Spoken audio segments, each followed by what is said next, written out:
Next again repeat topic, અને repeat topic છે સાપેક્ષ વેગ. તો જોઈએ સાપેક્ષ વેગ માટે શું થાય. તો કે સાપેક્ષ વેગ માટે આપણે અહીંયા કહેતા કે કોઈ બે પદાર્થોનો વેગ આપણે ધ્યાનમાં લઈએ છીએ. ધારો કે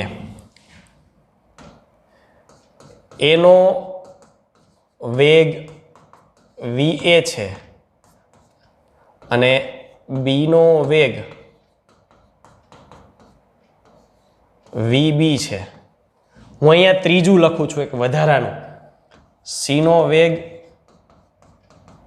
vc છે. હું પરફેક્ટ અહીંયા ઘટના સમજાવી છે એટલા માટે. ચાલો, તમને ઈચ્છા પડે ને એને અવલોકનકાર કહેવાનો છે. બરાબર છે. મને ઈચ્છા થઈ કે બી છે એ અવલોકનકાર છે, બી છે એ અવલોકનકાર છે.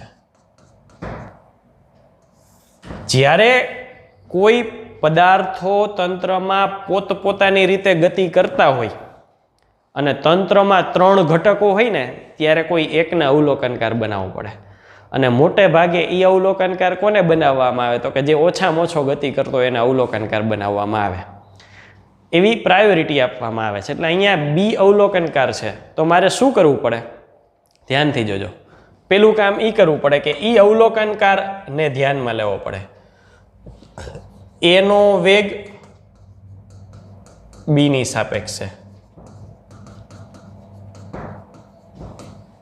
પછી સીનો વેગ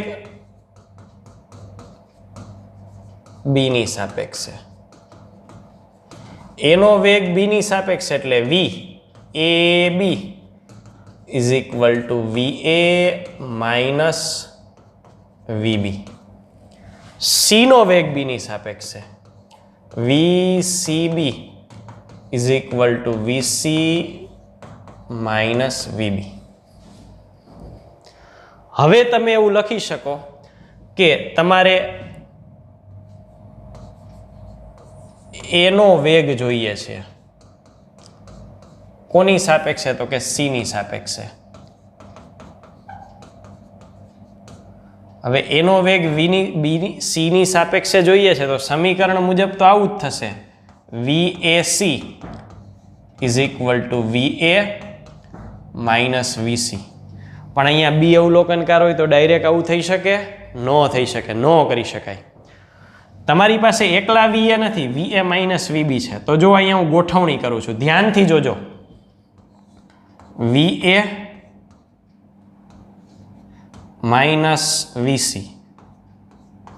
જો મૂળ સમીકરણમાં મેં કાંઈ ફેરફાર નથી કર્યો. હવે શું કરું? તો કે જો અહીંયા માઇનસ vb છે, અહીંયા માઇનસ vb મૂકી દો. જો આ માઇનસ રહેશે ને આ માઇનસ માઇનસ પ્લસ બેયની અસર cancel.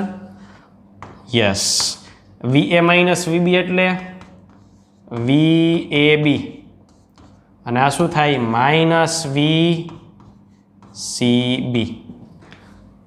vac.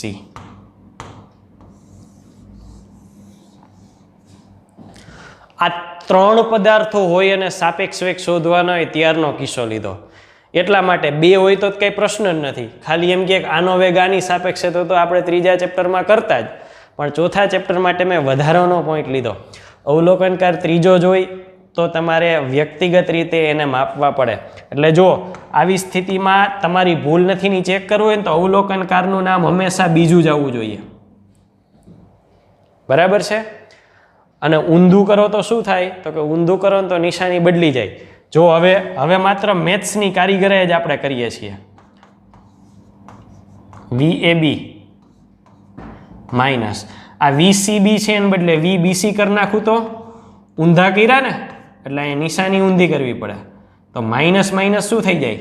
Plus. Minus minus plus. AB BC, A થી B B થી C તો પ્લસની નિશાની.